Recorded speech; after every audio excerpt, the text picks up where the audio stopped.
Plan on boxing Tyson too. I think that I can box as good as he can, and I keep him in the middle of the ring, and I can punch if not better than Tyson. October 9, 1985, Donnie, the master of disaster.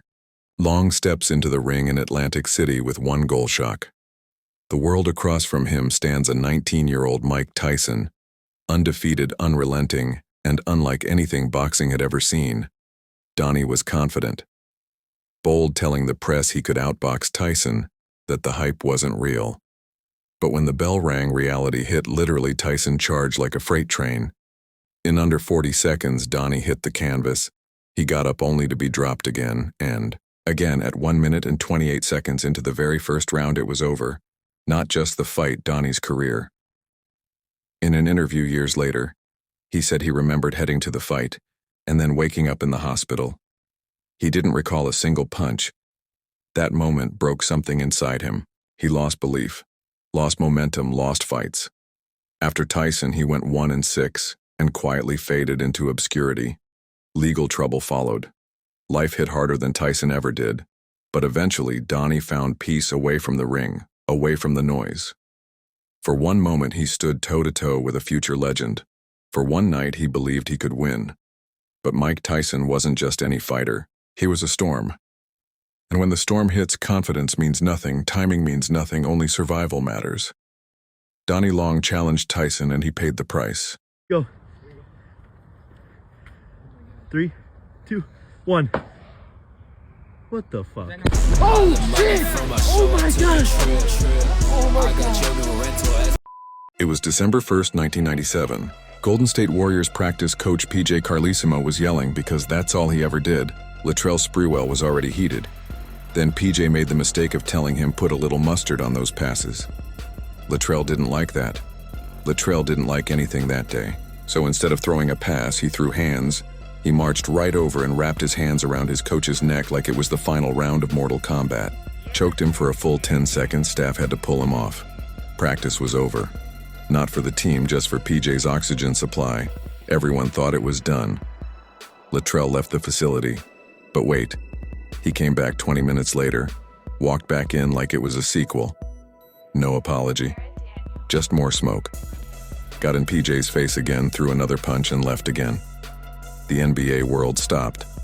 David Stern dropped the hammer like it was Judgment Day. Suspended Sprewell 82 games without pay, the longest non-drug-related suspension in league history. The Warriors tore up his $23 million contract. Latrell's response? He went on national TV and said, "I've got a family to feed." You choked your boss like you were reenacting WWE Raw, and now you're talking about groceries? But here's the twist: he came back, signed with the Knicks, led them to the finals in '99, then dropped buckets with the Timberwolves next to KG redemption arc. Kinda. But in the end, Latrell Sprewell will forever be remembered as the only NBA All-Star to literally try to strangle his coach at practice. The choke heard round the league. Is well known in the sport that you don't think a great deal of him personally. Exactly what is it you dislike about Roy? Well, like I said, he stepped up to challenge me.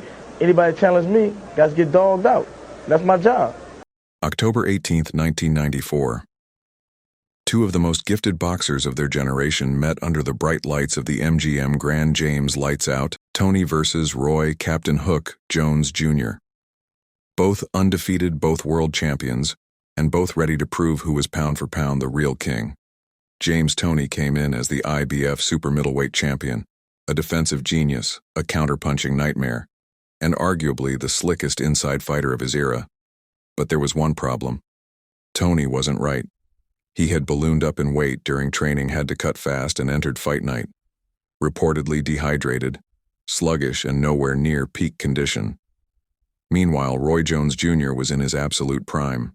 Explosively fast reflexes from another dimension and a style that broke every rule in the boxing textbook because he was talented enough to get away with it.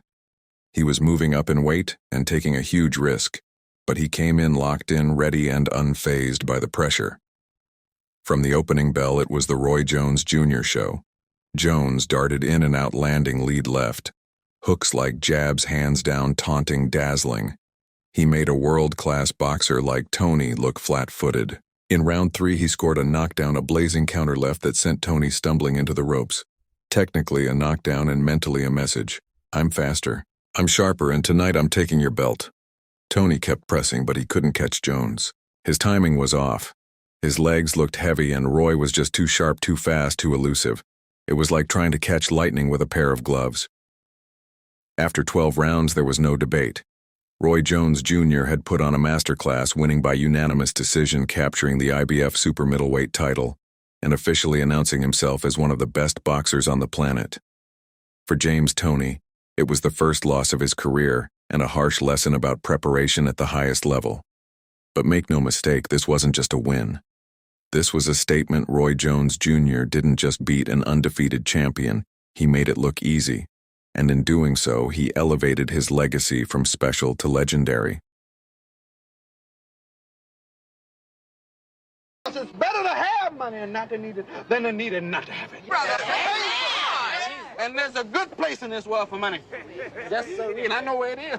It's right here in my pocket. Hey, give me some. It was supposed to be the rematch of the decade, Mike Tyson versus Evander Holyfield, June 28, 1997.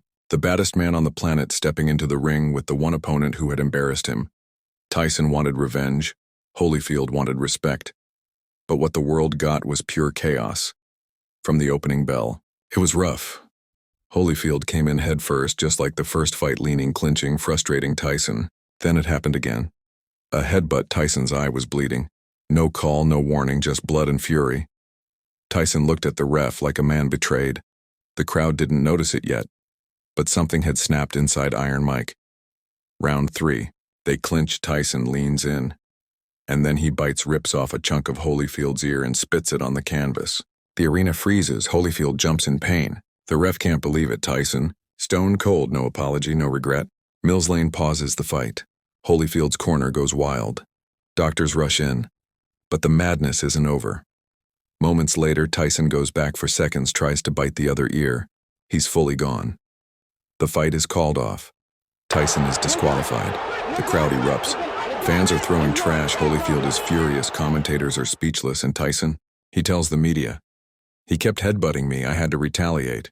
The Nevada State Athletic Commission hits him with a $3 million fine, strips his boxing license.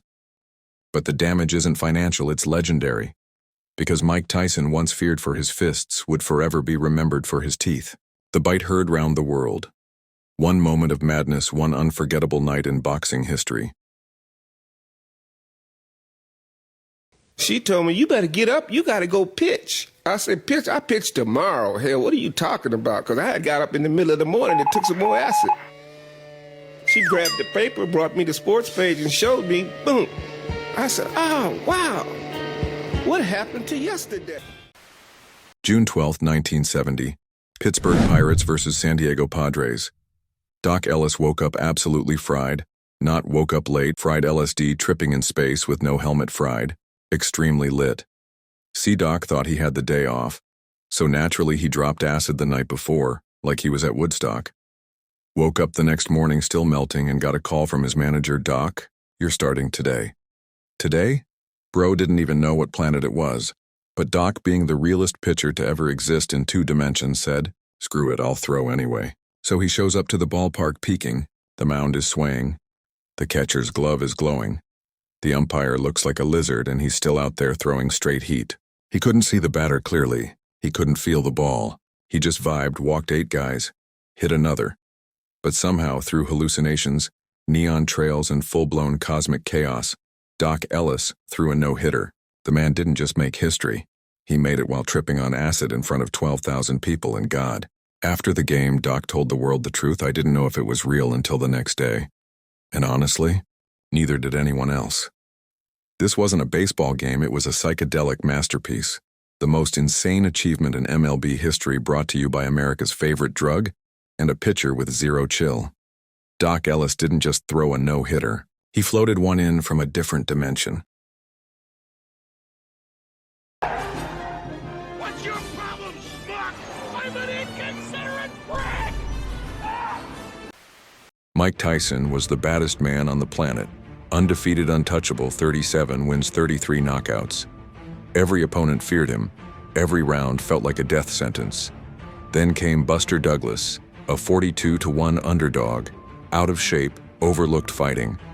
Just weeks after his mother passed away, no one gave him a chance. Not the media, not Vegas, not even the fans. February 11th, 1990, Tokyo Dome.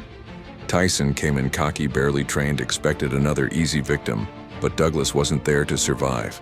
He came to fight, round after round. Douglas outboxed the champ, jab movement, composure. Then in round 8, Tyson landed his signature uppercut. Douglas went down. Most thought it was over, but he got up. In the 10th round, the impossible happened. Douglas unleashed a brutal combination. Tyson staggered. For the first time in his career, Iron Mike went down, and he didn't get up. Buster Douglas shocked the world. He pulled off the greatest upset in boxing history. Not with power, not with hype, but with heart. Everyone counted him out. He believed anyway.